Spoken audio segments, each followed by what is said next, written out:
Take you back to Pretoria now, where the National Police Commissioner, Nhlanhla Mkhwanazi, will be the next witness to testify at the Madlanga Commission. Iman Repeti, of course, live at the Bridget Mabandla Justice College, where we are getting that commission, and it is where it is sitting right now too. Iman, it is that trust in the police itself that then is also being questioned here. And I suppose everybody will want to know whether they really can trust the South African Police Service, following a lot of the testimony we've heard thus far and what we might hear today.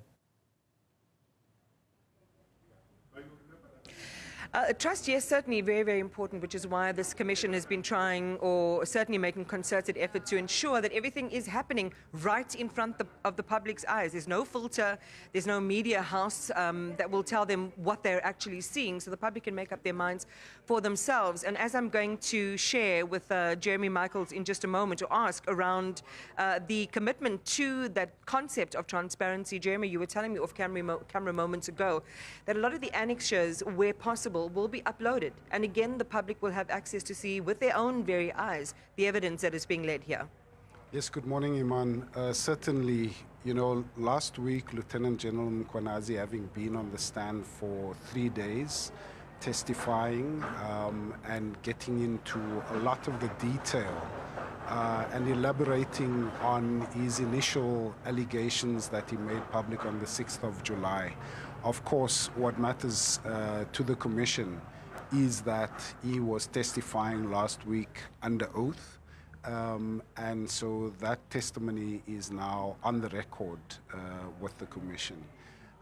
Critically, in his witness statement, which we released on Friday evening in full, there are references to annexures, many of them, and those are being redacted to ensure that we deal with sensitive issues, redact those, and obviously ensure that it is POPI compliant, and then those annexures will also be released to the public. So certainly from a transparency point of view, I think the public can look forward to being able to read for themselves all the detail as far as is legally permissible. And so important in this moment that the public have that sort of direct access. And that will be, of course, on the Commission's website. The big moment today is the National Police Commissioner. This is Lieutenant General Nhlanhla Mkhwanazi. Very important testimony. We're expecting him to take us deeper into some of the content around what Nhlanhla Mkhwanazi has shared with the Commission so far. And I think it's important for the Commission to share with the public why he's being brought on at this stage in the proceedings. So, excuse me, needless to say, as the National Commissioner of the South African Police Service, General Mkhwanazi is responsible for the operations of the SAPS. And in the context of the allegations made by Lieutenant General Mkhwanazi, and without preempting General Mkhwanazi's testimony, but it goes without saying that his testimony before the Commission is critically important in the process of getting to the bottom of those allegations made on the 6th of July. One of the, and as you say, you can't put words into his mouth, but you certainly know the anatomy of what he needs to respond to, really serious claims that have been made by Nhlanhla Mkhwanazi, particularly around the chain of authority when it comes to the disbandment of the PKTT, but also the deployment of task force members to a mining company in Richards Bay. We're talking about Richards Bay Minerals here, and of course other themes that are relevant. There has been a question around cross-examination and the testing of the testimony by whomever it is that speaks before the Commission.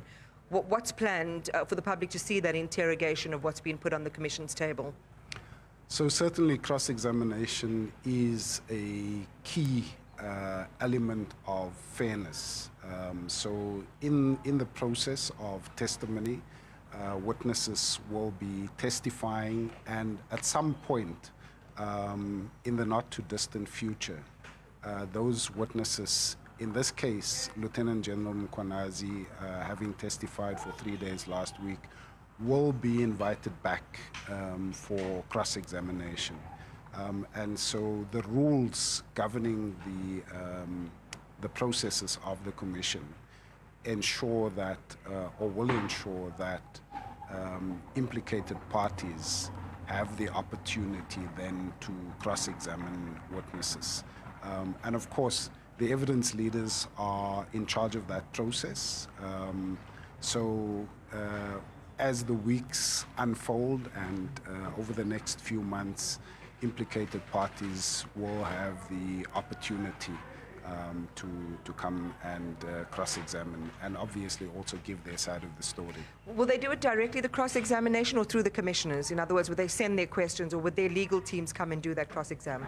Well, yes, I think obviously they are entitled to legal representation, and so yes, it will be done through that process.